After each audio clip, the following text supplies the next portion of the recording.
Hello and welcome to the AXIOM Insights Learning and Development Podcast. I'm Scott Rutherford. This is a podcast focused on the people, processes, content, and techniques that drive organizational performance through learning. Today we're diving into learning measurement with two guests.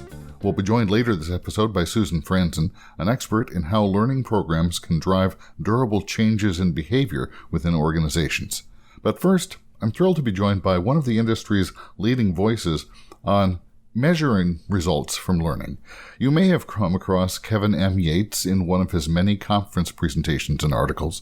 Kevin describes himself as an L&D detective, which tells you a little about his approach, finding the right information to answer questions about the impact of learning. I started my conversation with Kevin being a devil's advocate, looking at the Kirkpatrick model, the 4 levels of evaluation, which is the most pervasive model for feedback and evaluation of learning in learning and development. But at the same time, many times, L&D metrics remain generally reactive at the first or perhaps second level and simply gauge whether the participant enjoyed the learning experience or took basic knowledge away rather than behavior change. So that's the context of my playing devil's advocate, and I'd like to pick it up now with Kevin M. Yates.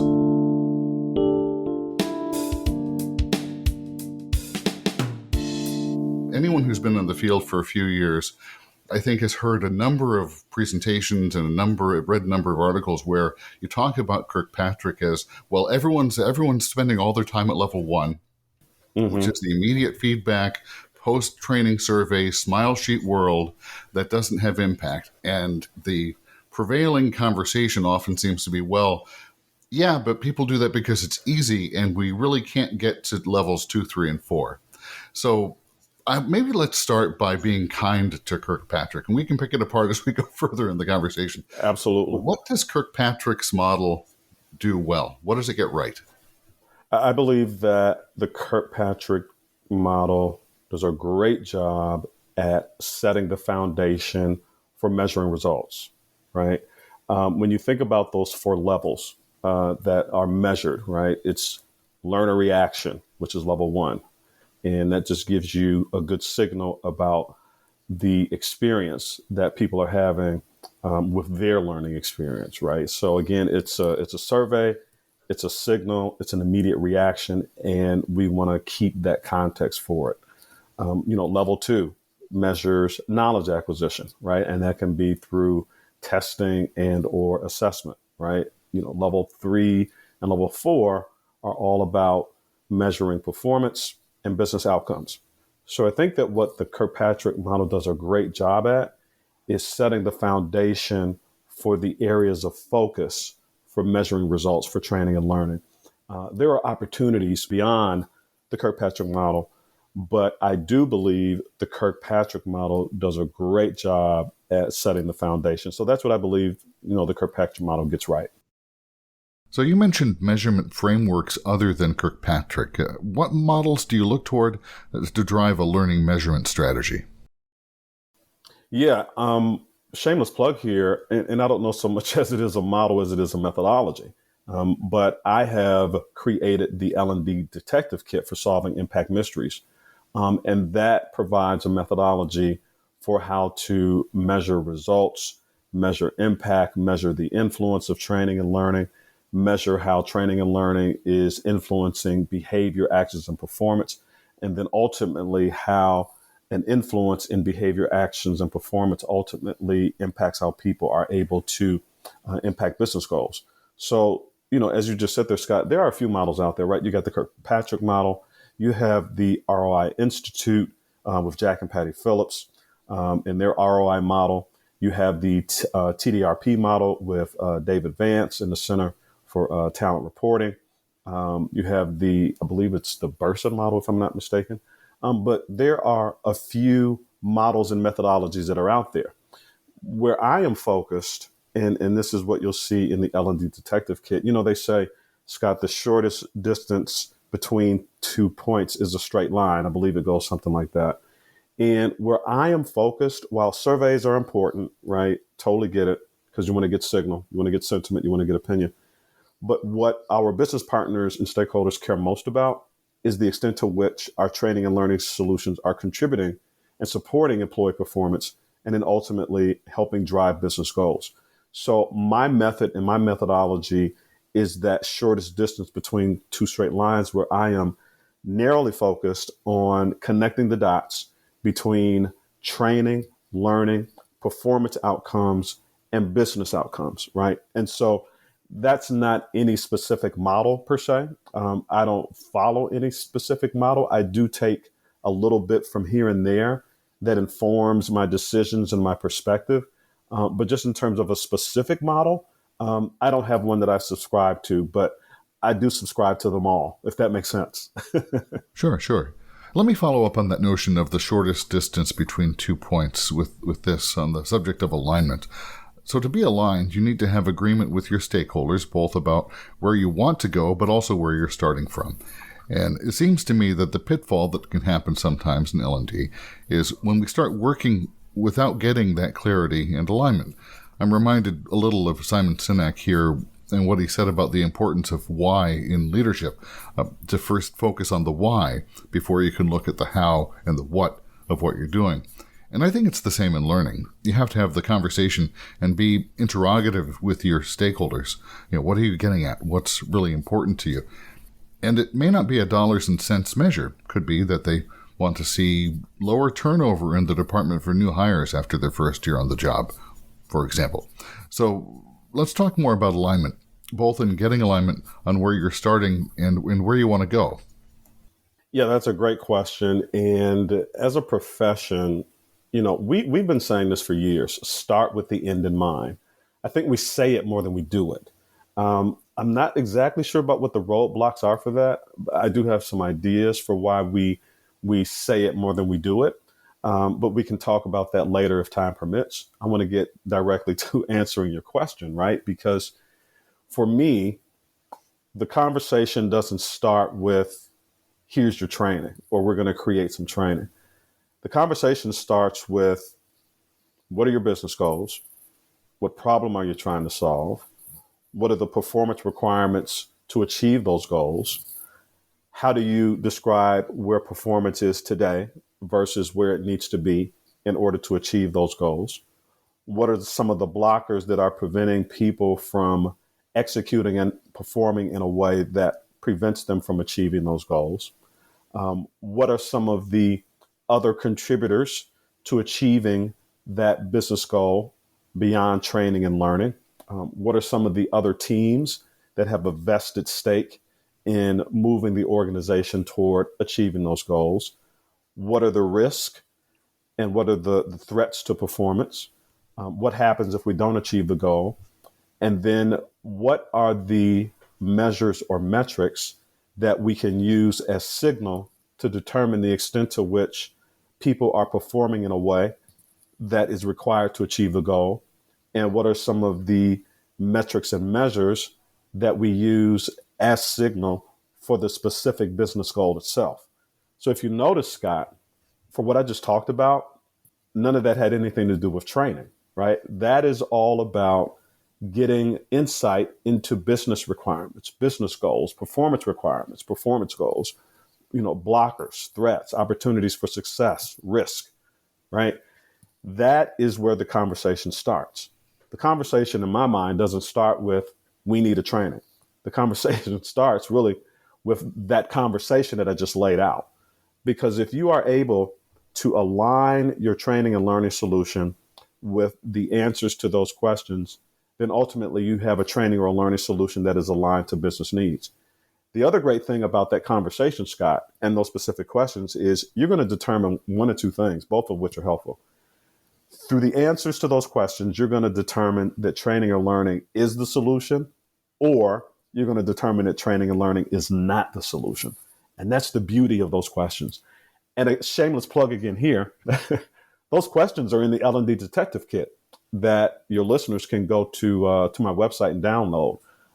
And those questions are in that kit, and they describe why you're asking those questions and what you're going to do with the answers.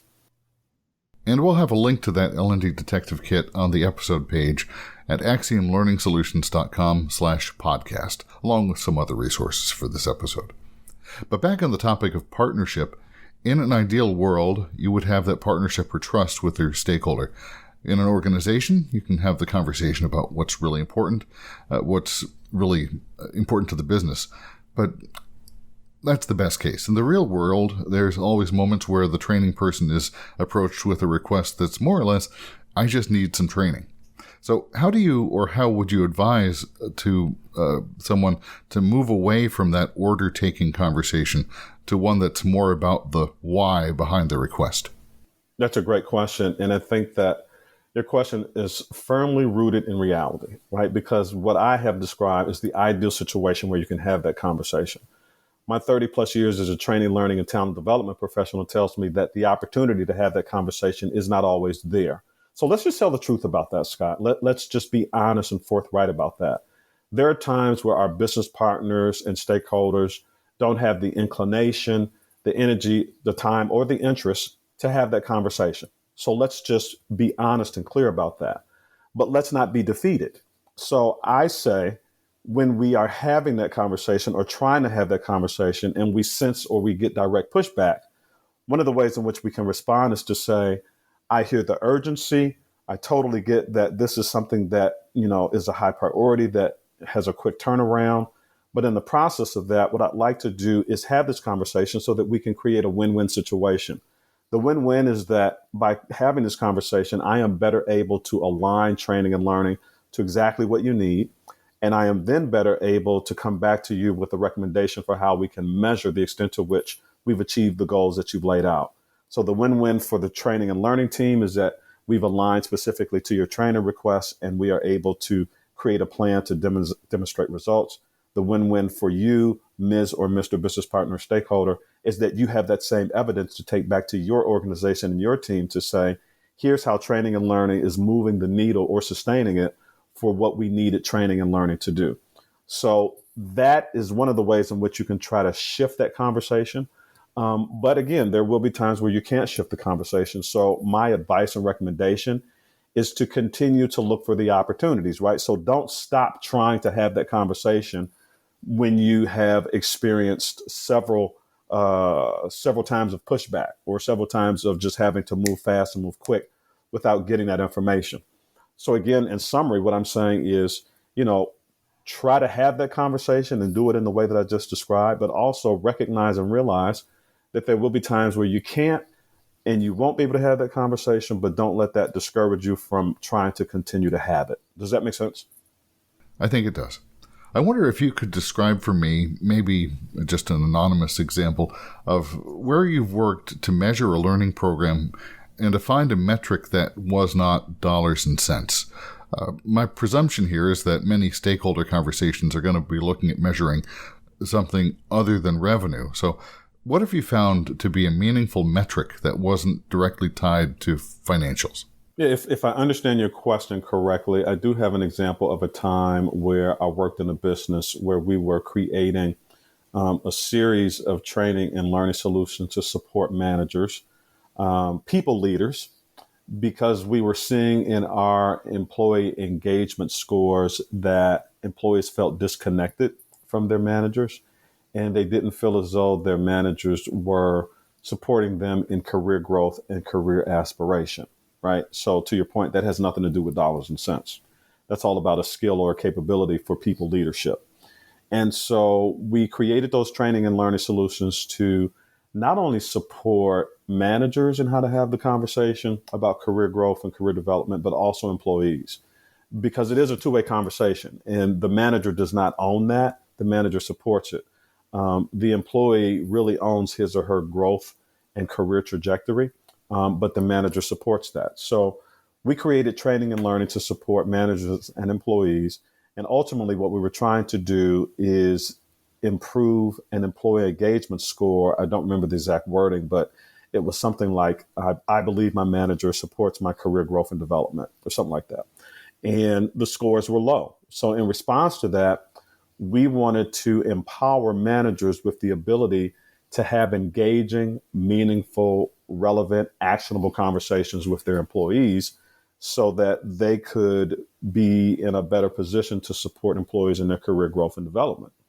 And what we use, again, as a metric is that metric from the employee engagement scores.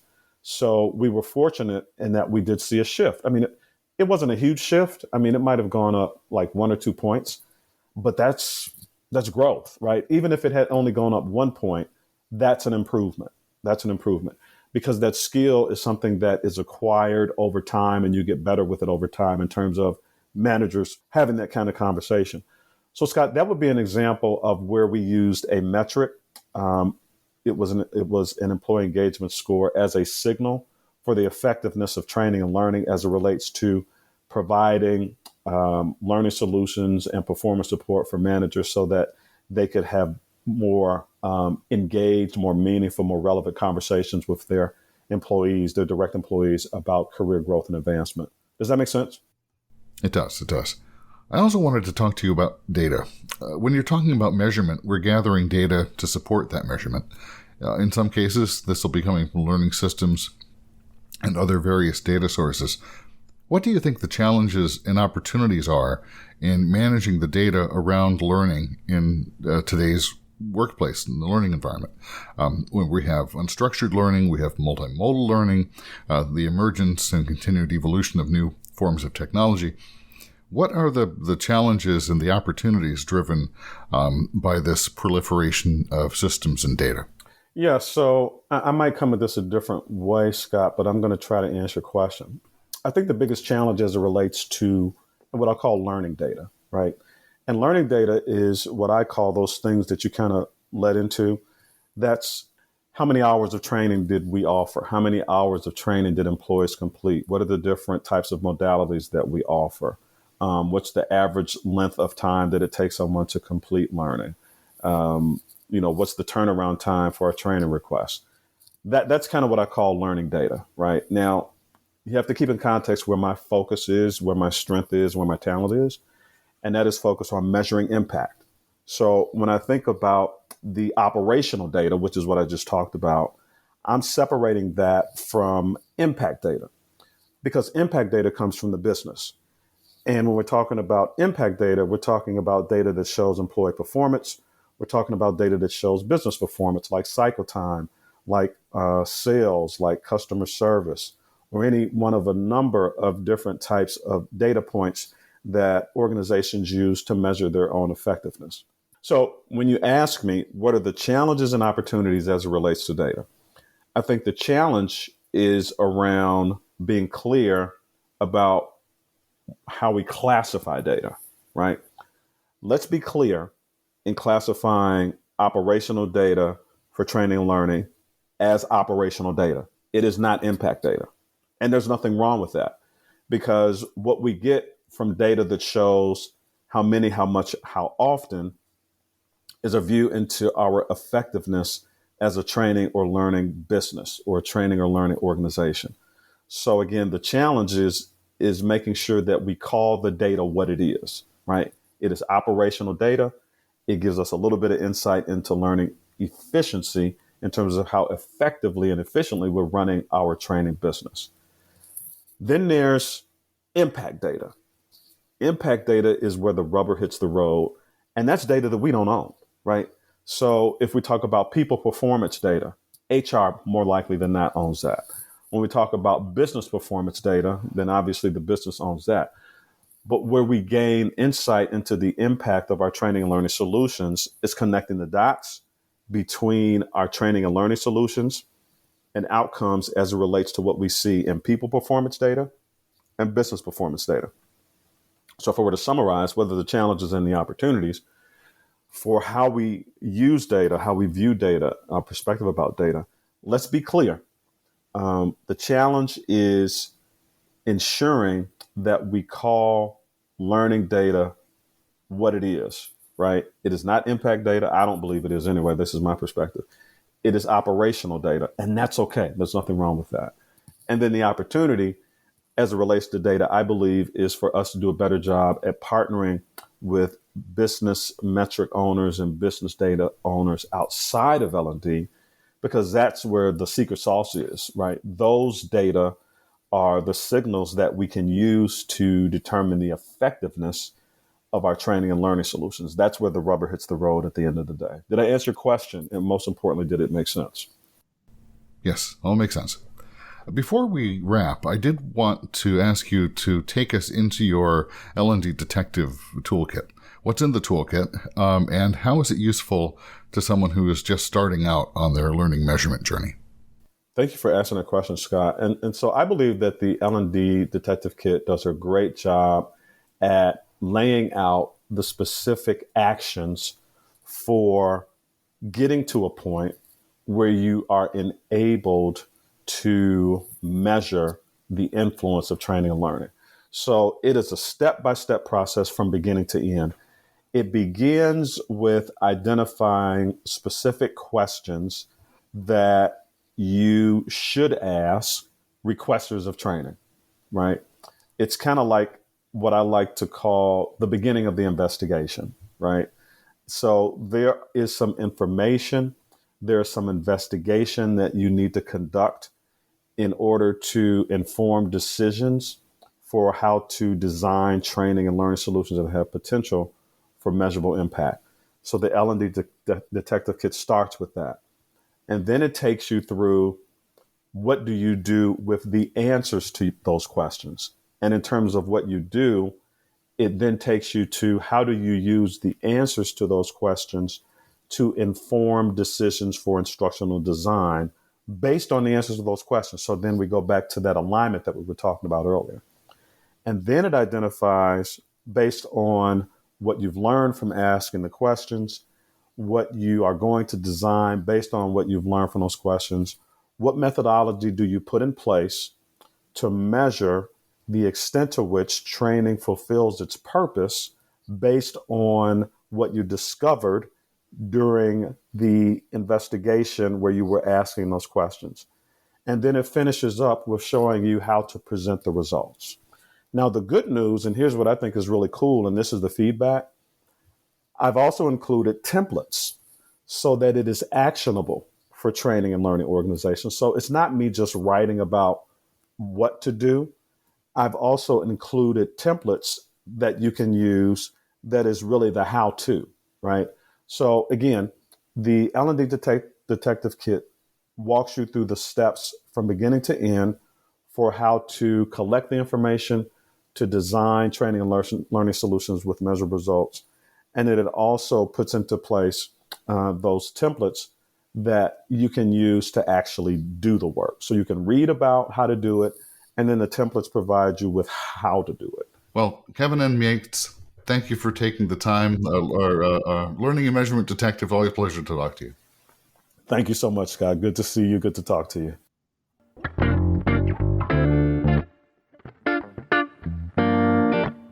And now let's continue on the topic of learning measurement with my second guest. Susan Franzen is Vice President of Strategy and Leadership at AXIOM Learning Solutions, and she has extensive experience working with organizations to change behavior and to measure outcomes.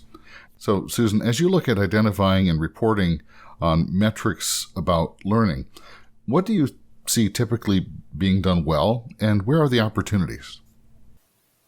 That's a great question, Scott. I think the intention is done well.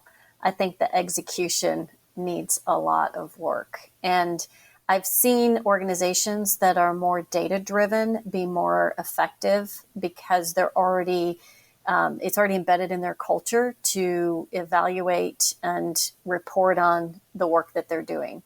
Where organizations that are a little bit less structured around data tend to struggle more with it. So there's a lot of time and energy spent figuring out what topic do we need, how do we deliver a program on that topic, but not really a lot on what is that bigger picture and how are we going to know that we're actually making progress toward it.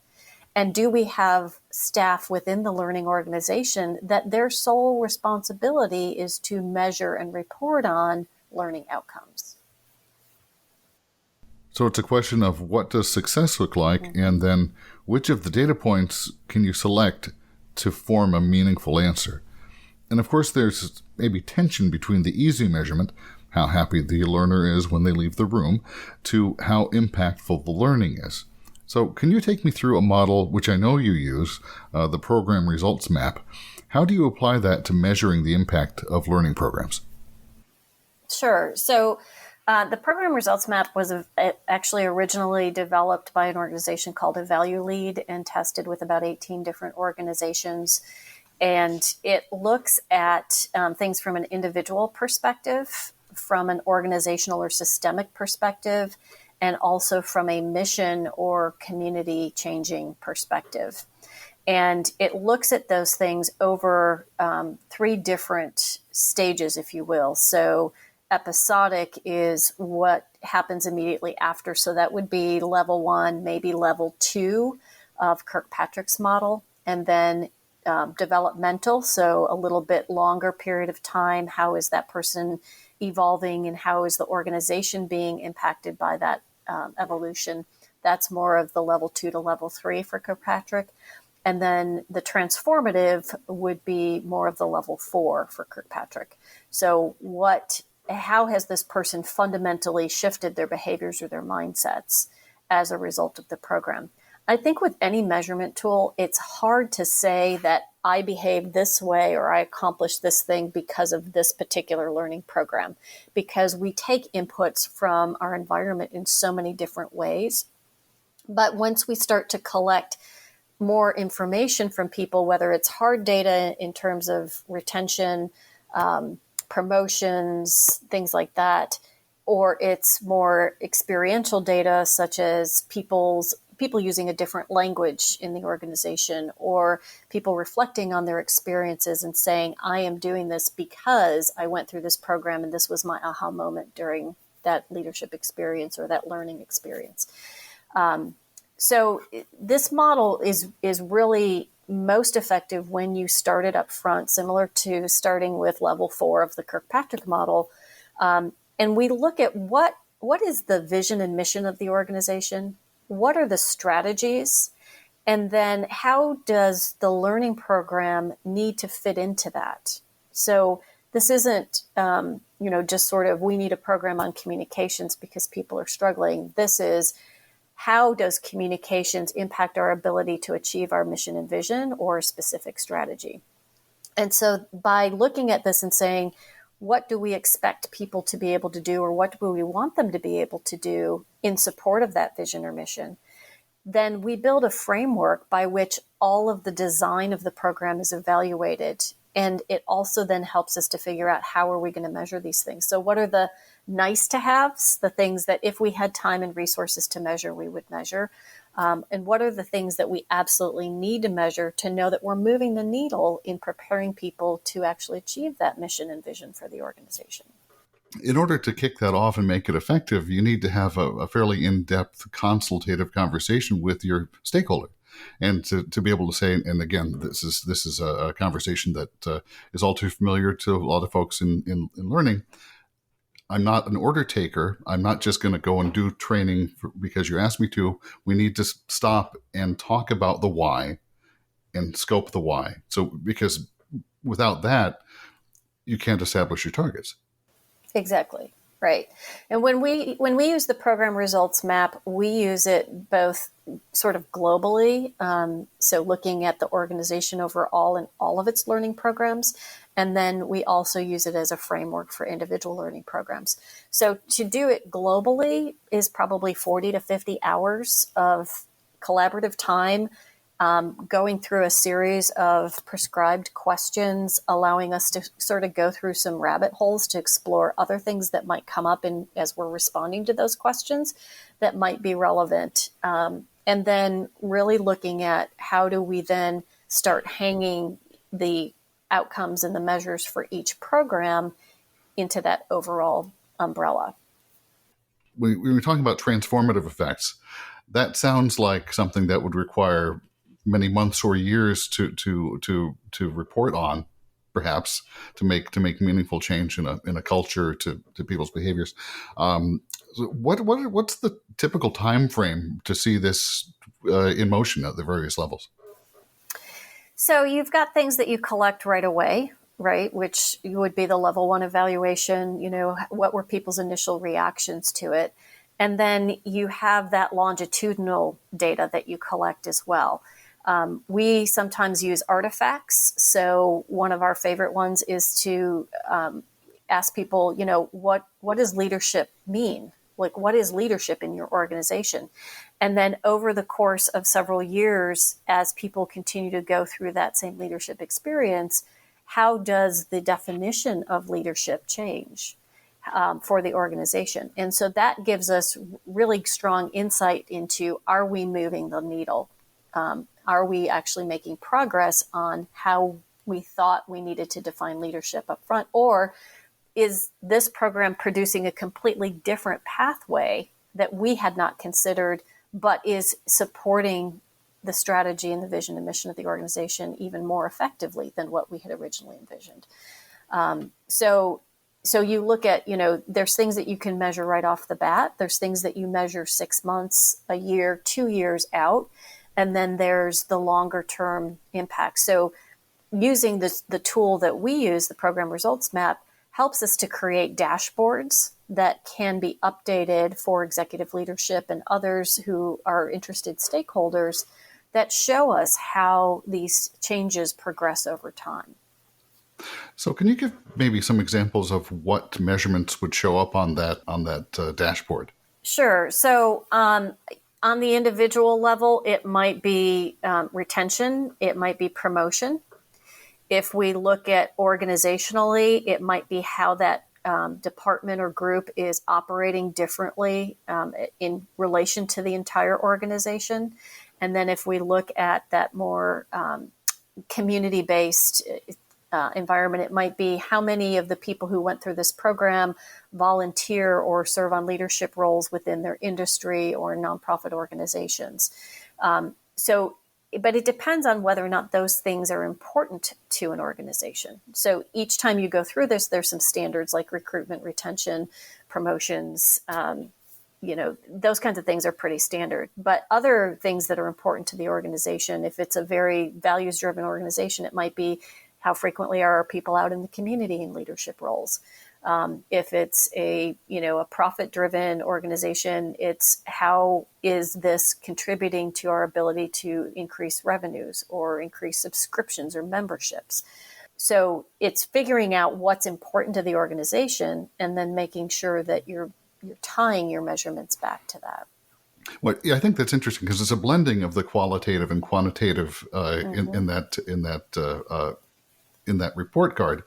And what I'm hearing is you're not rushing to the $ ROI either. You're not, because I think it's harder to tie something to ROI. I think, you might see, like, if you put salespeople through a sales training program, you might see an immediate spike in revenues and sales after that because people are applying. Or you might see revenues go down shortly after that because people are practicing new skills and it's taking them a little bit of time. So you really want to give a time frame of, in the next 6 to 8 months, here's where we would expect sales to be as a result of this learning program. Right. But it takes time and it takes the resources and the commitment to measure that and to figure out what goes into that dashboard.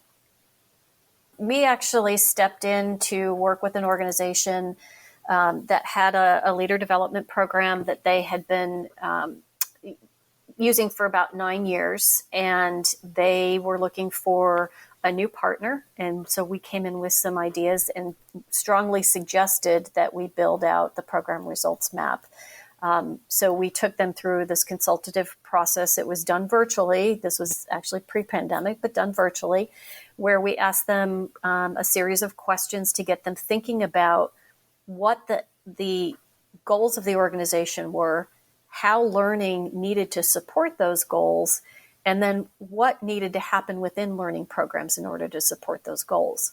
So from that, we started to put together what would the dashboard look like. And so we used some quantitative information from the program, such as pre and post assessments and the evaluation forms. We used some quantitative organizational data, such as how many change projects were championed by those individuals over the course of a year. How many alumni from the program came back to be engaged in the program the following year? And then we looked at other pieces that might fit into it, such as leadership roles inside the organization, leadership roles outside the organization, title changes, things like that. And so it took us about 40 hours working with the client to develop the detail behind the map and to determine what should go into that dashboard. And then as we started looking at the sessions and what kinds of experiences and activities went into the sessions, we looped that back to the program results map to say, does this actually meet with what we said we were going to do? How does it align with it? What kinds of data or information is it going to produce? Language was an important piece. So if we're successful, there should be a common leadership language that is developing over time, whether that's a model that an organization sets up like adaptive leadership or the 4 frames by Bowman and Deal. You should start to experience some more subjective shifts in our people actually engaging that language as they go about their day. So with this particular organization, what we determined was that we needed to develop several artifacts to be able to track varying perspectives on leadership over the course of the year, and also to use it as a communication tool to inform executive and senior leadership on how emerging leaders and mid-level leaders were actually experiencing the organization. So that was used to help inform culture and culture changes, and how do you intentionally create a culture that drives where you want it to go and use learning as a vehicle to get there. Once you've got your program results map put together, then as you're designing the program and thinking about what kinds of experiences or activities need to go into that particular leadership topic or learning topic, what you can do is look at each of those and say, okay, so if we did this particular experience, how might we measure? Does it have a measurable outcome? And if it has a measurable outcome, how might we measure it? How frequently might we measure it?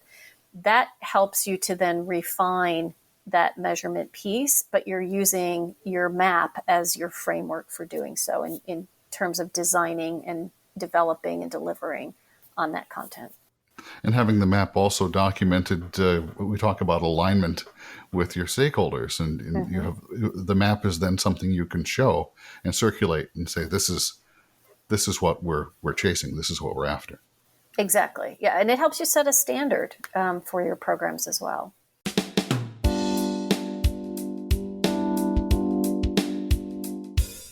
My thanks to Susan Franzen and to Kevin M. Yates. If you'd like to learn more about Kevin's L&D Detective Toolkit or the Program Results Map framework Susan discussed, there will be links to both on the podcast episode page, axiomlearningsolutions.com/podcast. This podcast is a production of AXIOM Learning Solutions. AXIOM is a learning services company providing learning professionals with the people and resources needed to accomplish virtually any learning project. AXIOM provides on-demand staff augmentation from a network of thousands of vetted professionals with expertise in instructional design, learning strategy, training delivery, learning technology administration, and much more. And AXIOM can provide complete project outsourcing for any learning project, including custom content creation. If you'd like to learn more about AXIOM or to discuss your learning project and how we can help, contact us at axiomlearningsolutions.com. And thank you for listening to the AXIOM Insights podcast.